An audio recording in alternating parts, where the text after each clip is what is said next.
Assalamualaikum warahmatullahi wabarakatuh. Kami dari kelompok 8 akan mempresentasikan mengenai organisasi dan manajemen berdasarkan nilai-nilai Islam. Anggota kelompok kami yang pertama ada Mauludi Juta Ajruroh, NIM 018. Yang kedua ada saya, Ayu Ambar Devika Febrianti, NIM 022. Dan yang ketiga ada Yohan Fitriana, NIM 030.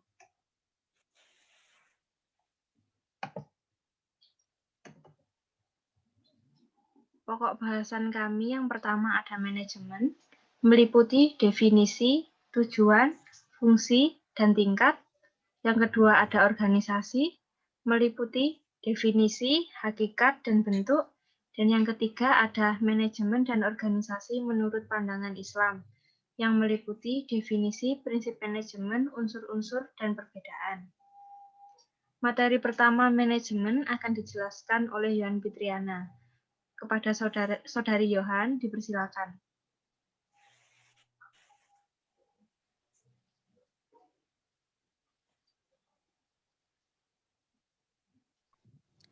Yang pertama adalah definisi manajemen. Manajemen berasal dari bahasa Perancis kuno, yaitu manajemen yang berarti seni melaksanakan dan mengatur. Definisi ini berarti bahwa manajer bertugas mengatur dan mengarahkan orang lain untuk mencapai tujuan organisasi.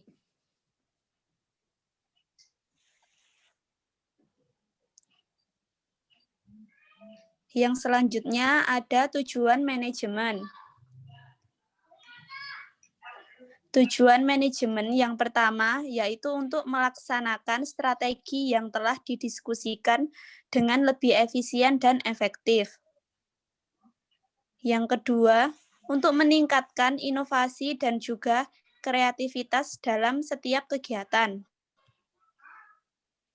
Yang ketiga, menjadi evaluasi bagi kinerja sebelumnya, kemudian dilakukan penyesuaian dan perbaikan dengan pekerjaan yang akan dijalankan. Kemudian ada fungsi manajemen. Fungsi manajemen ada dua, yaitu efektif dan efisien.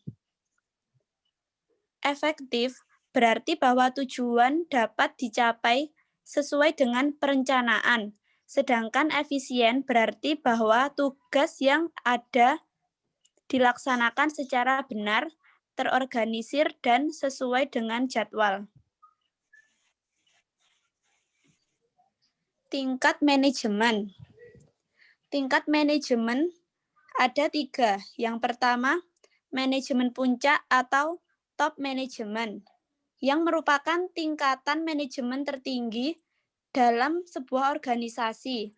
Tentu saja memiliki tanggung jawab yang besar terhadap seluruh aktivitas organisasi. Yang kedua ada manajemen menengah atau middle management, yang memiliki tugas untuk mengembangkan rencana-rencana sesuai tujuan dan melaporkan hasilnya kepada bagian manajemen puncak. Yang ketiga ada manajemen lini pertama atau first line management, yang merupakan tingkatan paling bawah dan dalam sebuah organisasi yang memimpin dan mengawasi tenaga-tenaga operasional. Selanjutnya akan dijelaskan oleh Ambar. Selanjutnya ada definisi organisasi.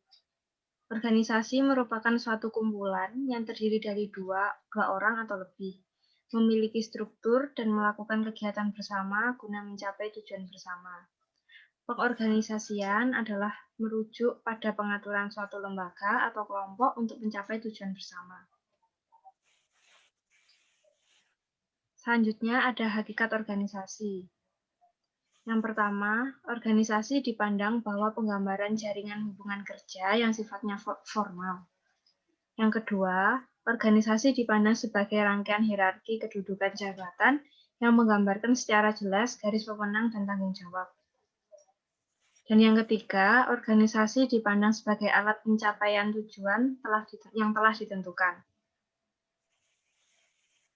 Selanjutnya ada bentuk organisasi. organisasi garis, yaitu pengelolaan yang berkaitan dengan tugas-tugas perencanaan, pelaksanaan, dan pengawasan berada di satu tangan dan garis kewenangan langsung dari pemimpin kepada bawahannya. Yang kedua, ada organisasi garis dan staf.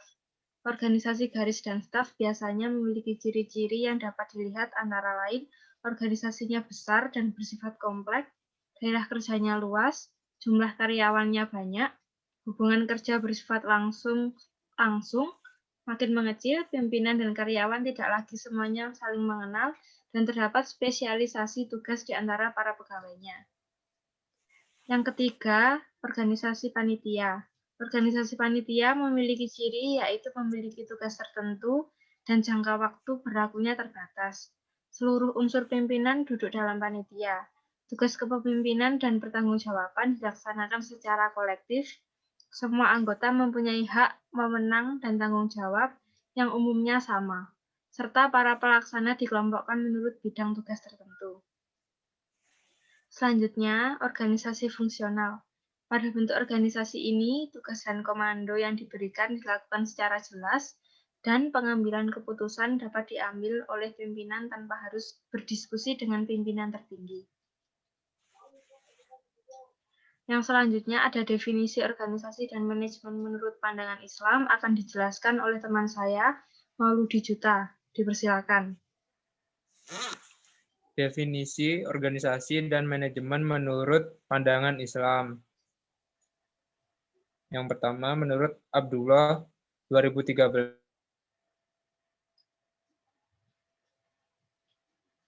Sesuatu harus dilakukan secara rapi, benar, tertib, teratur, dan tuntas. Tidak boleh dilakukan secara asal-asalan dan harus sesuai dengan syariat Islam. Organisasi. Segala pekerjaan yang akan dilakukan dikoordinasi dengan kompak, disiplin, dan saling bekerja sama, agar bisa terbangun sistem kerja yang kokoh dan tidak goyah oleh berbagai macam rintangan yang akan dihadapi. Laksana bangunan yang tersusun dengan kokoh dan rapi. Prinsip-prinsip manajemen dalam organisasi Islam. Yang pertama, tidak boros. Di sini dimaksudkan tidak boros, tidak menyalahgunakan, dan mubazir.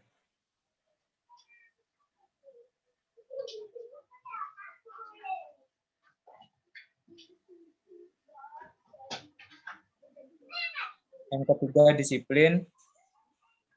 Yang keempat, loyalitas. Yang kelima, orientasi ke depan.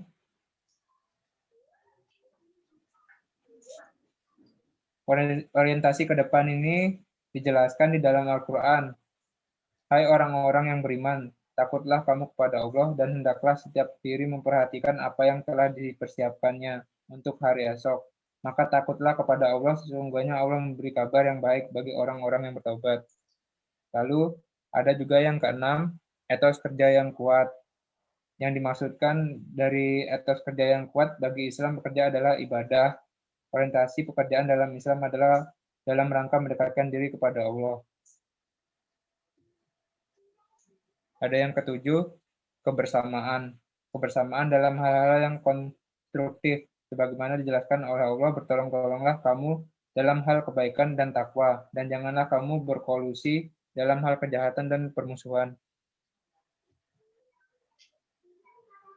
Selanjutnya ada musyawarah, dijelaskan oleh Allah, dan bermusyawarahlah dalam segala urusan. Maka apabila terjadi perbedaan pendapat, kembalilah ia kepada Allah, Al-Quran, dan Rasul-Rasulnya. Yang kesembilan, berpikiran positif atau berbaik sangka. Sebaiknya dibudidayakan berpikiran positif ketimbang selalu mencurigai setiap keadaan. Berpikiran positif akan mengarahkan suasana ke arah yang kondusif.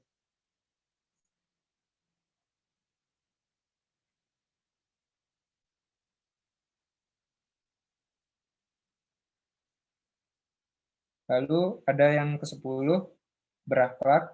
Sebagaimana Nabi Muhammad SAW menjelaskan, sesungguhnya aku diutus untuk memperbaiki atau menyempurnakan akhlak yang mulia, dan tegaklah suatu bangsa diukur dengan akhlaknya.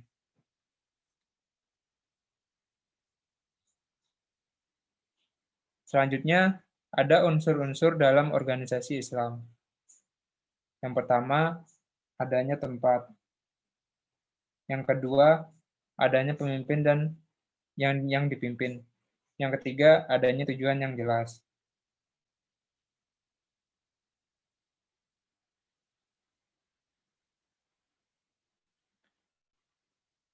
Perbedaan antara organisasi Islam dengan organisasi umum adalah yang pertama bahwa organisasi Islam memiliki komitmen yang jelas terhadap kemajuan Islam. Yang kedua, bahwa organisasi Islam dalam melaksanakan kegiatan-kegiatan sesuai dengan prinsip, nilai, dan etika Islam. Yang ketiga, bahwa organisasi Islam mendasarkan diri kepada Al-Quran dan Sunnah. Ya.